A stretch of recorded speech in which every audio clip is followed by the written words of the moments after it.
আজকে হুট করেই গেছিলাম ঘুরতে গিয়ে আমার যা অবস্থা সেটাই তোমাদের সাথে শেয়ার করব। So hey everyone, good morning. তো আমি এখন রেডি হয়ে যাচ্ছি, যাব হচ্ছে ঘুরতে কচামারি।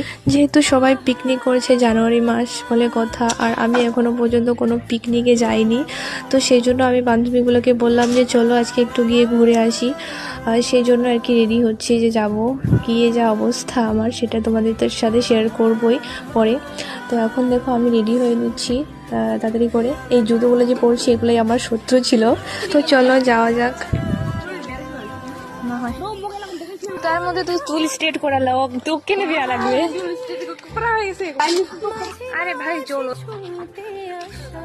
আর এখানে দেখো আমরা বাসের জন্য ওয়েট করছি, আর বাস কিন্তু সামনেই চলে এসেছিল। আর এখানে আমার আস্তে আস্তে জুতোর আঠা খুলে যায়, এটাই ছিল সব থেকে বড়, মানে কি বলবো।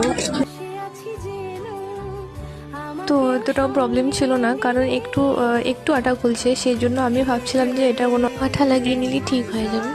আর ওইখানে গিয়ে আবার আরেকটা অন্য জুতাটার আঠা খুলে যায়, তখন আমার মাথাটা পুরোপুরি খারাপ হয়ে গেছিলো আর খুব রাগ উঠছিল। তো ওইখানে গিয়ে আমি প্রায় বসেছিলাম 1 ঘন্টা মতো।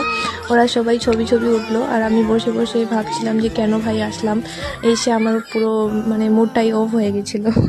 তো যাই হোক, ছাড়ো এইসব, তো এটা তো হতেই পারে, কমন ব্যাপার, এটা নিয়ে এত কিছু বলবো না। আর এই রসিক বিলটা কিন্তু আগের থেকে অনেকটা সুন্দর করেছে, তোমরা আসতেই পারো চাইলে। আর ওরা আমাকে বলছিল যে এভাবে কতক্ষণ থাকবি, হাতে জুতোগুলো নিয়ে একটু ঘুরে আয়। তো ওদের কথা মতো আমি হাতে জুতোগুলো দিলাম, কিন্তু ভাবলাম যে নিয়ে ঘুরবো কেন, ফেলাই দিই জুতোগুলো, কোনো কাজেরও না। তো বাড়ি যাওয়ার সময় কিনে নেবো আর কি। ছোট ছোট পাথরগুলো না মানে খুব লাগছিল পায়ের মধ্যে। তো যাই হোক, ওইখান থেকে আমরা তাড়াতাড়ি করে বেরিয়ে যাই, কোনো ছবিও উঠিনি ভালো মতো, 2-3টা উঠছি বাস।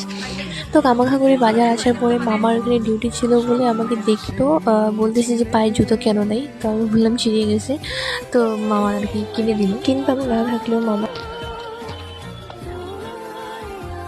আর বারবির সাথে এসে একটা ভালো দোকান দিয়ে খাওয়া দাওয়া করে আমরা বাড়ি গেলাম। টাটা, বা।